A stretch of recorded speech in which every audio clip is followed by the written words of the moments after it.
ओई जगह का छा एकर दाम बा 100 रुपया। 100 रुपया एकर खूबी का बा। खूबी जनबा। हाँ 10 ताला पर से गिर जाइबा गाड़ फाट जाई कि काचा ना फाटी। एकनी जी में कोनो काम नहीं के लड़का सब के बिगाड़ दी हसन। हाँ खैर उ सब बात पर हम ध्यान ना दे के भी काम करी और अच्छा रिस्पांस हो मिला बस तू लोग तो हमरा मेहररुआ के देखे गई रहल लो तो कहत रहल कि तोरा मेहररुआ के आवाज एकदम हल्का रेडियो खानी आवत हवे तनी चल के हमरा सुना लो ना हमरा घर में डीजे बाजता। आप देख रहे हैं राज तक न्यूज। अभी हम जम्मू बाजार पे हैं और एक आप लोग के चहेते और कहें या फिर कॉमेडियन स्टार कहें, आज हमारे साथ है कृष्णा जैक जी।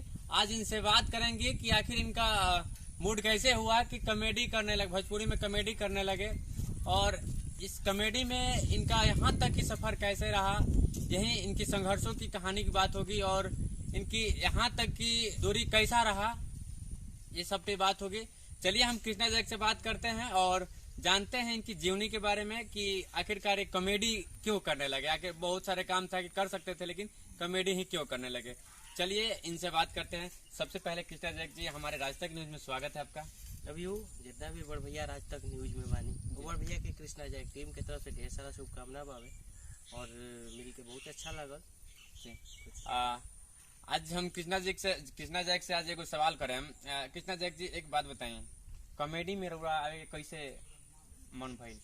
बस वीडियो देखत रहनी, दोस्त सन के वीडियो देखत रहनी, लागल कि हमरो वीडियो करे के चाहिए। एगो दूगो वीडियो कईनी बस वो तात्पर्य से ना कईनी, लेकिन जे भी बड़ भैया आज हमरा के देखत रहनी दिल से चाहे वाला बनी, वो बड़ भैया हमार बात जानते नहीं, वहाँ सब के प्यार मिलल कि आज हमनी के कॉमेडी करते हैं। तो कॉमेडी करके हमरा से कुछ हो ना पाई, दोनों सब के प्यार बा जौना के वजह से हम आज यहाँ बानी जी। अच्छा एक पहले क्या करता है होगा? एकरा पहले हमनी के सिविल लाइन में काम करत रहनी सन, बाहर जाई सब बाहर से आई सब बट भैया लोग के सपोर्ट मिलल के जी हमारे सब। अच्छा कौन ऐसा वो मतलब कौन कॉमेडी रहा है जो उनकी वायरल हो रहा है सबसे पहले? बहुत ज्यादा कॉमेडी वायरल भइल। पहले का कॉमेडी नहाए के बाद बीच दरिया में नहा अरिया में का रखल बा, प्यार करे के बाद हमरा से करे है करिया में का रखल बा। बहुत सारा कॉमेडी वीडियो वायरल हो रहा है और लव यू वीगो, लव यू हमारे बड़का भैया लोग यहाँ तक सपोर्ट करी और ऐसे ही सपोर्ट करी। जी बिल्कुल। तो आप सबसे पहले काची वीडियो बनाते हैं वीगो पर की यूट्यूब पे? वीगो को बनाते नहीं, सबसे पहले हम वीगो ज्वाइन करी और वीगो ज्वाइन करे के स्थान प्लेस ये बावे यहाँ से हम ज्वाइन कर लेनी और आज बड़ी खुशी बानी कि तोरा से आज ये इंटरव्यू दे देनी जहाँ से हम वीगो ज्वाइन कर लेनी और बहुत अच्छा वीगो के सफर रहल। बट वीगो आज इंडिया में बैन बा लेकिन दिल से नहीं कर अच्छा अभी काची के शूटिंग अभी देखनी है और शूटिंग चल रहा है? शूटिंग चलता हमनी के लॉन्ग वीडियो के हवे शूटिंग, माटी के बर्तन और माटी के बर्तन में पार्टी करेनी सर, उहे ओकर नाम बा टाइटल माटी के बर्तन। ये प्रोजेक्ट ये जी एकरा बाद ये आवेला? जी बिल्कुल ये आवेला बा। एकरा बाद एगो बंसी भाई भी आवेला बा। बहुत सारा प्रोजेक्ट वेटिंग में पड़ल बावे, जल्दी जल्दी लेके आएम सन और बस वे के प्यार मिलत रहो वीडियो के। अच्छा और टीम पहले जो काम करता है वो टीम रो साथ में काम करता है? बिल्कुल सब कोई काम करत हवे, रहल बात कि केहू 10 दिन खातिर कहीं गइल बा तो ओकरा खातिर ठीक नहीं है। अब एमे सब कुछ बा ना। बिल्कुल बिल्कुल। अच्छा कृष्णा जैक जी एक सवाल और से आपसे और करेंगे कि यहाँ तक की सफर आपका कैसा रहा? जब ये शुरुआत में वीडियो बनाते थे आप तो कोई रोकता टोकता था कि कोई मतलब बहुत तरह के बात लोग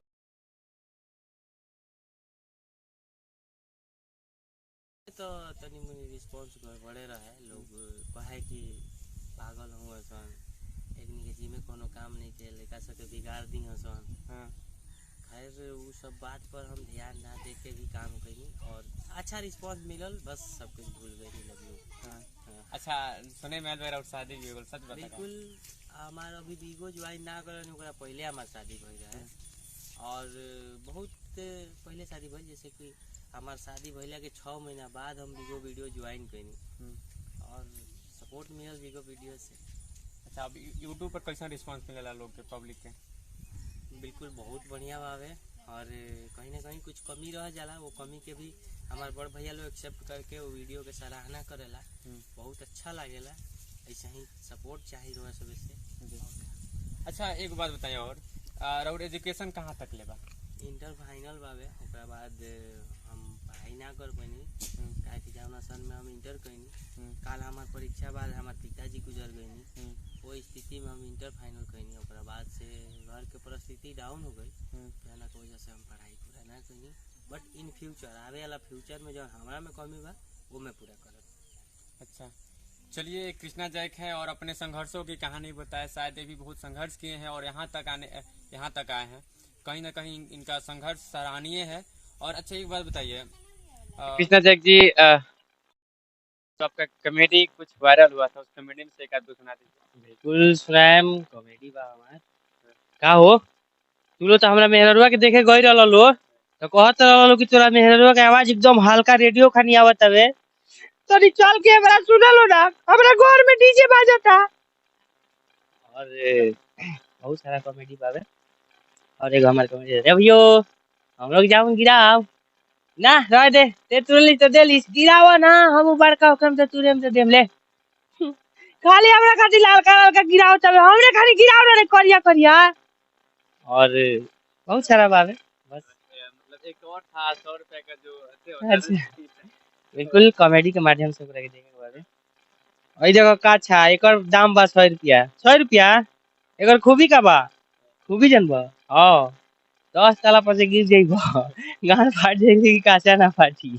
बस एकरा कॉमेडी के माध्यम से देखे के बावे बस। ये कृष्णा जैक जी हैं और इनसे मिलकर बहुत ही अच्छा लगा मुझे, क्योंकि बिहार की भोजपुरी इंडस्ट्री में बहुत लोग चाहता हैं और बहुत लोगों का मन भी बहलाते हैं। तो बाकी मैं ज़्यादा कुछ नहीं कहूँगा। यहाँ से कृष्णा जैक जी के साथ कैसा लगा मैं प्रयास कमेंट बॉक्स में बताइए। तो तक लिए जय हिंद।